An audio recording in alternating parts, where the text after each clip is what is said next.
Kalau kita simak sejarah pengorbanan Ismail atas perintah Allah Subhanahu wa taala untuk disembelih oleh ayahnya Nabi Ibrahim alaihissalam adalah ujian dari Allah Subhanahu wa taala untuk bagaimana Allah Subhanahu wa taala mengetahui kecintaan Ibrahim itu kepada Allah tidak bisa dikalahkan oleh kecintaan kepada apapun, walaupun kecintaan kepada anak sendiri.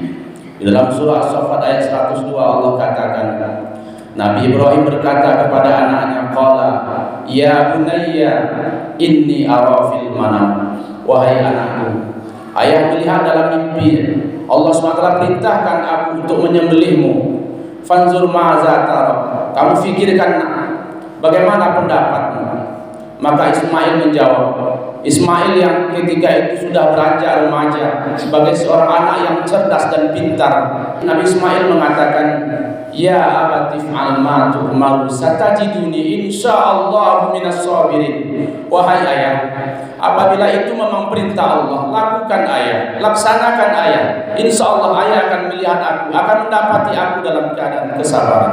Maka singkat cerita dimuliakan Allah Subhanahu wa taala, ketika dibawa Ismail ini ke tempat yang telah ditentukan, ketika Ismail menggesekkan pisau yang begitu tajam ke leher Ismail, Nabi Ibrahim mengucapkan Allahu Akbar, Allahu Akbar, Allahu Akbar, tapi leher Ismail tidak putus.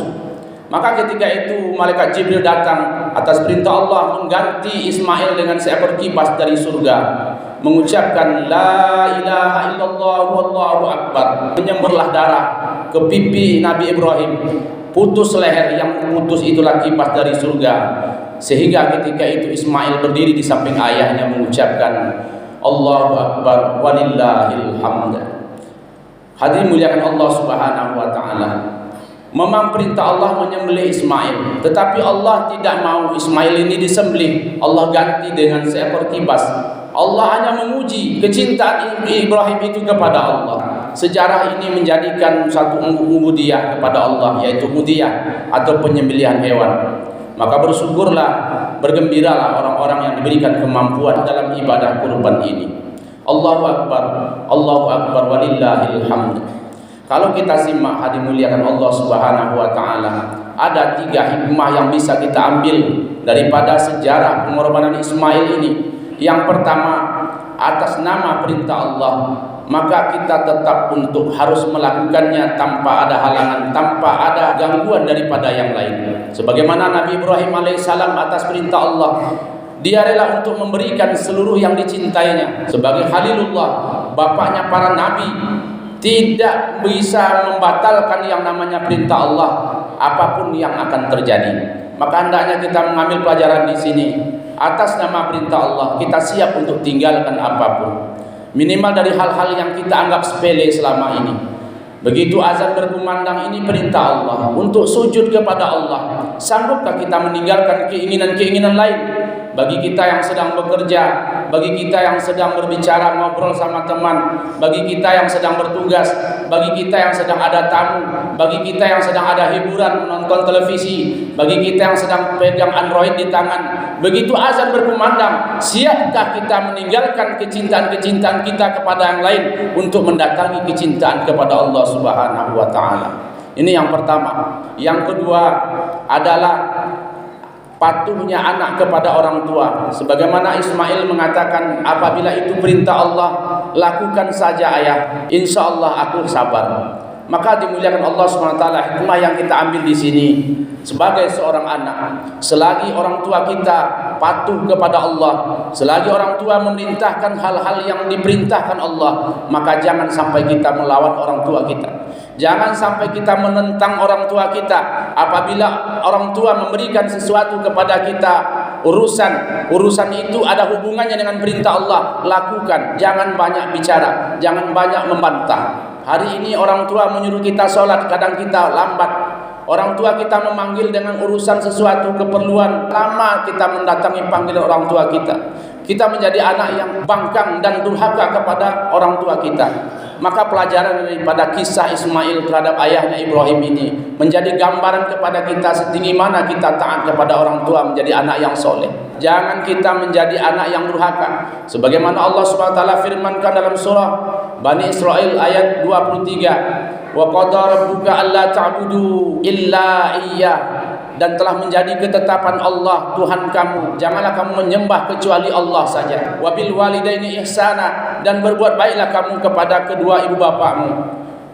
Imma yablughanna indakal kibara ahaduhuma aw kilahuma, seandainya orang tuamu hidup lama bersama kamu, panjang umur orang tuamu, satu orang atau dua-duanya hidup lama bersama kamu, panjang umurnya, fala taqul lahuma uffin, jangan kamu katakan ah kepada orang tuamu.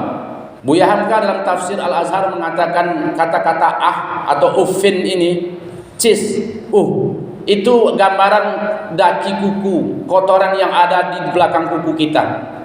Artinya apa? Kalau orang-orang yang suka mengatakan kata-kata ah, cis, alah kepada orang tuanya, berarti dia telah menghina orang tuanya lebih rendah daripada daki kuku. Hati mulia, maka Allah SWT larang, fala taqul lahuma uffin, jangan kamu katakan kata-kata ah kepada orang tuamu. Yang kedua, wala tanharhuma, jangan kamu bentak orang tuamu. Jangan kamu membentak orang tua. Hari ini apabila kita lihat anak-anak seumuran SD bahkan TK sudah membentak orang tuanya. Yang anehnya orang tuanya biarkan anaknya membentak dirinya sehingga terbiasa sampai besar anak kita membentak kita. Kemudian yang ketiga, dilarang Allah Subhanahu wa taala untuk berkata-kata tinggi kepada orang tua kita.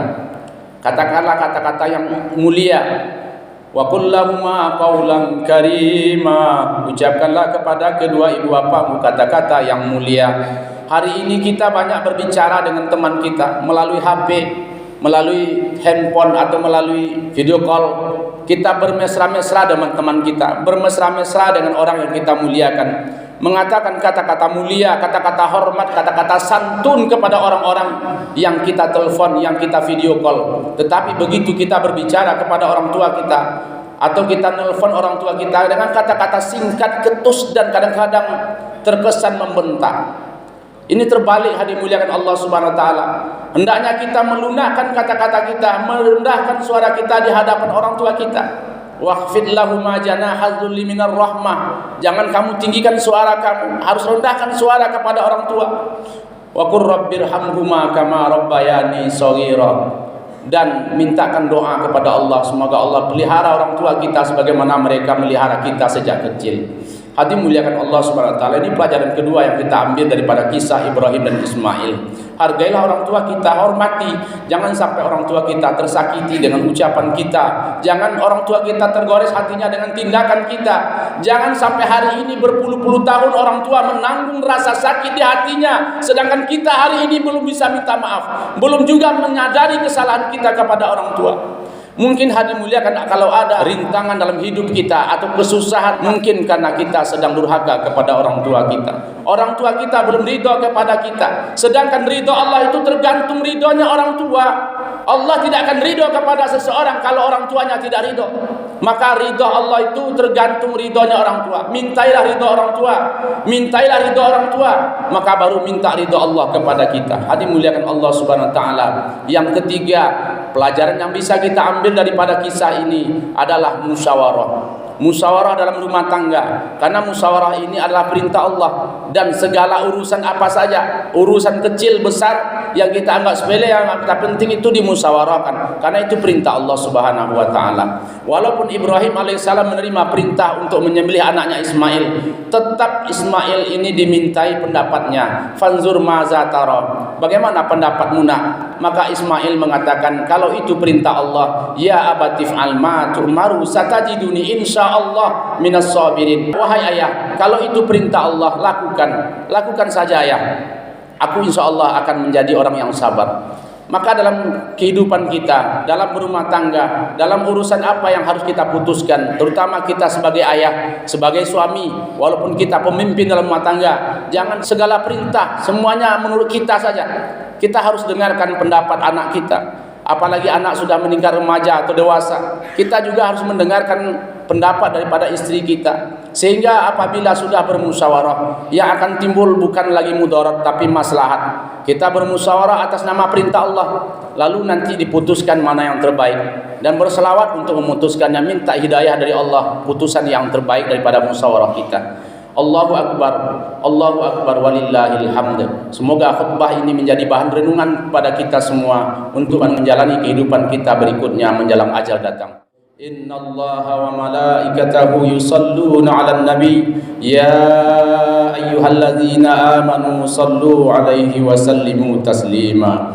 Allahumma salli ala Sayyidina Muhammad wa ala ali Sayyidina Muhammad kama sallaita ala Sayyidina Ibrahim wa ala ali Sayyidina Ibrahim wa barik ala Sayyidina Muhammad wa ala ali Sayyidina Muhammad kama barakta ala Sayyidina Ibrahim wa ala ali Sayyidina Ibrahim innaka Hamidum Majid.